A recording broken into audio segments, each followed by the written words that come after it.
और ब्रेक के बाद इस वक्त की बड़ी खबर का रुख कर लेते हैं, जो कि जम्मू कश्मीर से आ रही मुमलिकती वजीर खजाना अनुराग ठाकुर जम्मू कश्मीर के दौरे पर हैं। जम्मू पहुंच चुके हैं इस वक्त अनुराग ठाकुर। बीजेपी लीडरों की अहम मीटिंग की सदारत करेंगे। जम्मू में पार्टी दफ्तर पर मीटिंग होगी। डीडीसी चुनाव के लिए लाहेअमल तैयार किया गया है। आज की मीटिंग में बीजेपी की हिकमत अमली को कतियत भी दी जा सकती है। तो इस वक्त की बड़ी खबर आपको बता रहे हैं कि मुमलिकती वजीर खजाना अनुराग ठाकुर जम्मू कश्मीर के दौरे पर हैं। जम्मू पहुंच चुके हैं अनुराग ठाकुर। मजीद तफसीलात हासिल करेंगे, अपने नुमाइंदे समीर भट्ट से जुड़ेंगे। समीर, आपसे कितनी देर पहले अनुराग ठाकुर जम्मू पहुंचे और जम्मू का ये उनका दौरा कितने दिनों का है?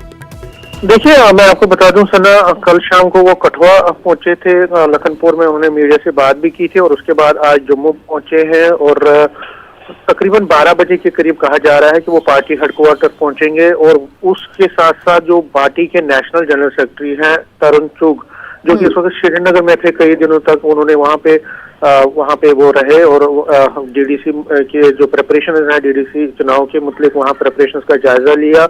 उसके बाद वो भी आज दोपहर को जम्मू पहुंच रहे हैं और दोनों जो लीडरान हैं अनुराग ठाकुर और तरुण चुग, वो यहाँ जो स्टेट पार्टी के लीडरान हैं, वो वर्कर्स हैं, उनसे बात करेंगे।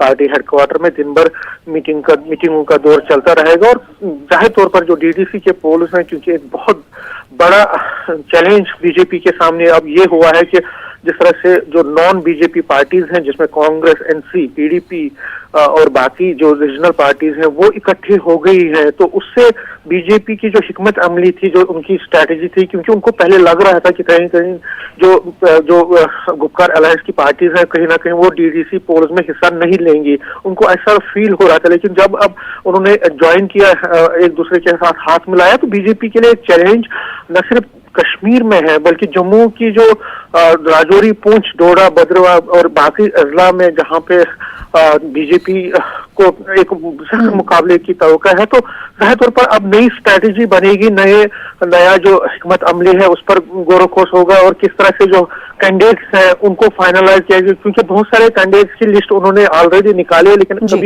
अभी कुछ मरहलों के जो कैंडिडेट्स हैं उनकी भी लिस्ट निकालनी है। तो जाहिर तौर पर बीजेपी मुद्दे क्या उठाएगी, बीजेपी किस तरह से बाकी पार्टियों से, क्योंकि हमें कल से ही इंडिकेशन मिली है, जिस तरह अमित शाह ने ट्वीट किया है, उससे ही लग रहा है कि बीजेपी जो है वो गुपकार अलायंस की जितनी भी पार्टीज हैं उनको ये मुद्दा उठाएगी, 370 का मुद्दा उठाएगी और कहीं ना कहीं जो नेशनल इंपॉर्टेंस के इश्यूज हैं उनको उठाएगी। तो कहीं ना कहीं बीजेपी किस तरह से आगे बढ़ेगी, किस तरह कैंपेन में जब आज मीटिंग में स्ट्रैटेजी को तैयार किया जाएगा, हिकमत अमली को मुरतब किया जाएगा। बेहद शुक्रिया समीर भट्ट हमारे साथ जुड़ने के लिए, इस हवाले से तफसीलात देने के लिए।